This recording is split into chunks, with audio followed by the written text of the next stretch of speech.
Welcome back, David Heurtel, in for Aaron and Natasha. Well, after all the talk about the city of Montreal this week with the whole consultation office scandal and current executive committee chair Dominique Olivier's, let's just say, extravagant spending habits when she was running the consultation board from 2014 to 2021. Guess what? Dominique Olivier will be back in the news next week because the city will present its budget for the next fiscal year. You can be sure there will be a raise in taxes. But at the same time, we will be talking about how a city like Montreal raises its revenues. And last week, I read a column. Always love it when Peter Trent, former mayor of Westmount, he writes regularly for the Gazette. Always love hearing his thoughts on how Montreal should be getting its revenues, how it should be structured, how it should be governed. He's a really thoughtful individual. Always love having his insights. And Peter Trent joins us now. Peter, thank you for your time this afternoon. It's my pleasure, and thank you for the nice comments. Oh, it is. I mean, but it's not just, you went into politics, you gave your time, which is something in itself, but you keep thinking about how, from a policy perspective, because yes, we grab the headlines, we talk about scandals, this, that, and the other thing. But the fact is, we have also to think, you think a lot about transportation, you think about how a city should be able to pay for all it has to do.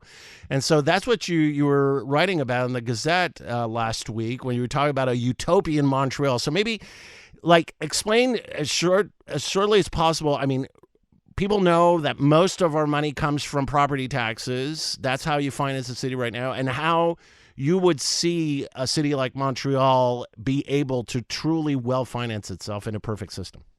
Well, I think the whole idea of property taxes, of course, is, for me, a superannuated idea. It's something that you did way back 100 years ago or 150 years ago.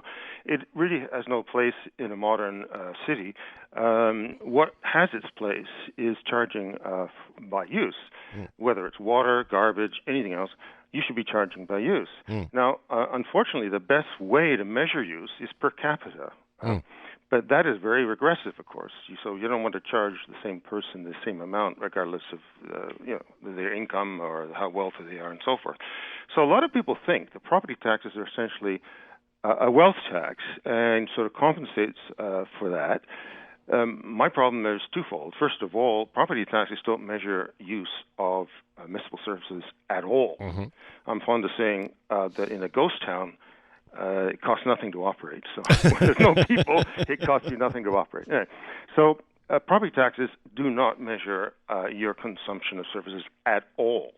And second thing is, way back in 1980, when Quebec had another fiscal pact with the municipalities, it established the principle that all municipal taxes should be charged based on consumption, or essentially benefits received.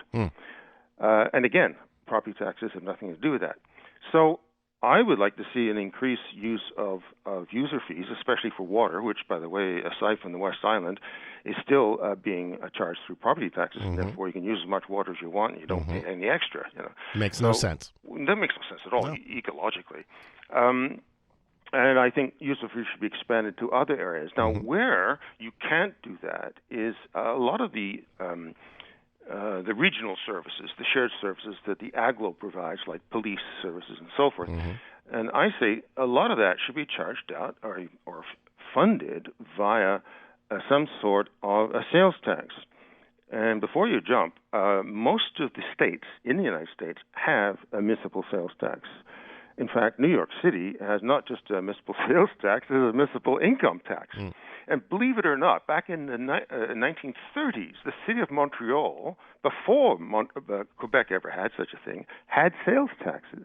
They had also income taxes. Believe it or not, this is way back in 1930. So the point is that it has been done before, and for many years, up until I think about 1979, Quebec would give all municipalities essentially 1/4 of all the revenues they get from the provincial sales tax. So 8%, they would get 2. Well, in 1980, they wiped a lot out, and they simply increased the dependency on property taxes. And ever since, we've been funding 2/3 of our services via the property tax, which, as I said, does not measure use whatsoever. So I would recommend really look at the whole question of a municipal sales tax. Mm-hmm. There will be, in addition, of course, to the provincial, because Mr. Legault will never give away any piece of his current revenue.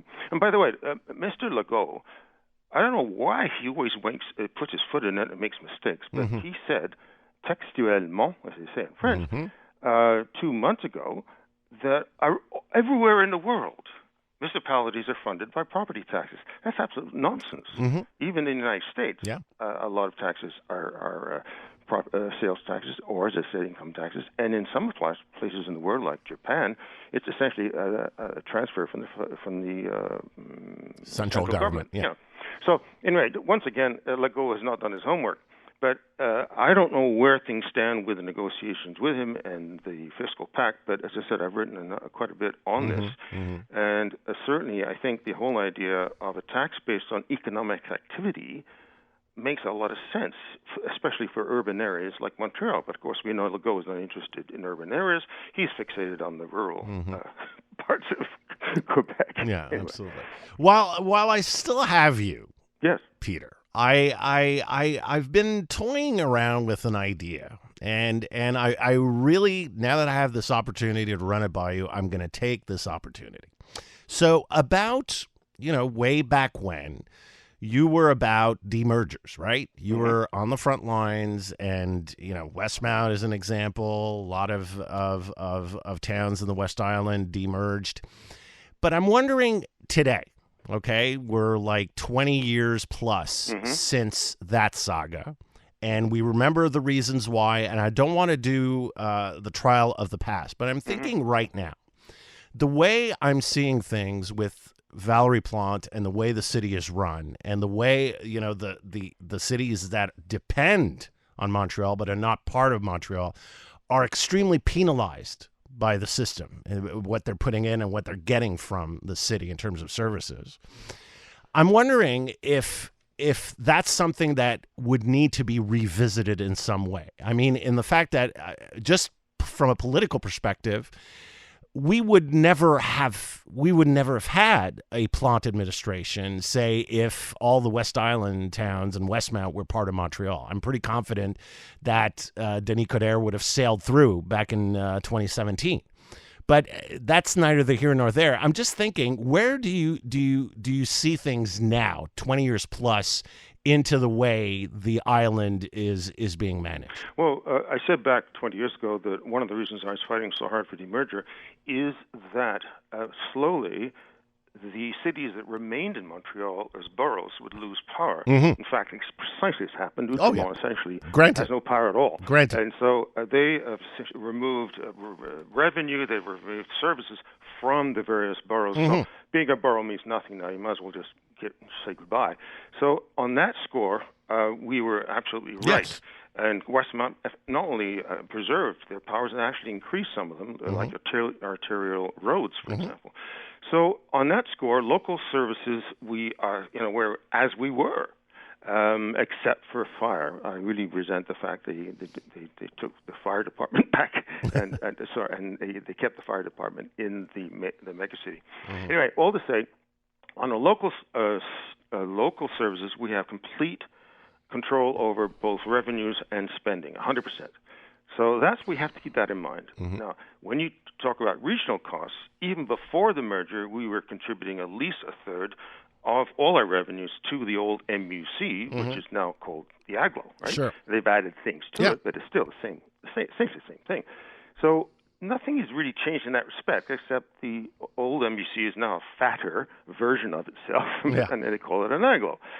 So once again, I say that we, the cities that did demerge, and there's some on the South Shore as well, as you know, we made the right decision then, and for sure the subsequent events have proven us absolutely correct. But of course, what the sad thing is, David, is the really sad thing is that we should never merge in the first place. The MUC operated well. We had power at the MUC level. We had a double majority because we had almost half the population of the island. So the thing we should bring in our crying tales about is not the demerger, it's the merger. That was a huge mistake, and they never brought back the kind of structure we had before. It actually worked extremely well.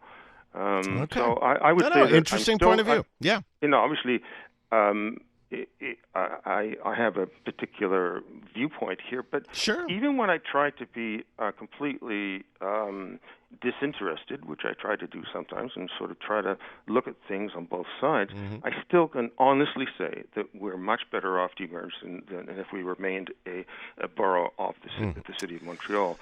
But I really hope that with time, that we will realize the gross error that was made by merger and try to restructure that they've done in essentially the rest of North America, certainly in the United States, where the cities do have powers over many more things than we currently have, and that we somehow have a more equitable way and a democratic way to run the aglo.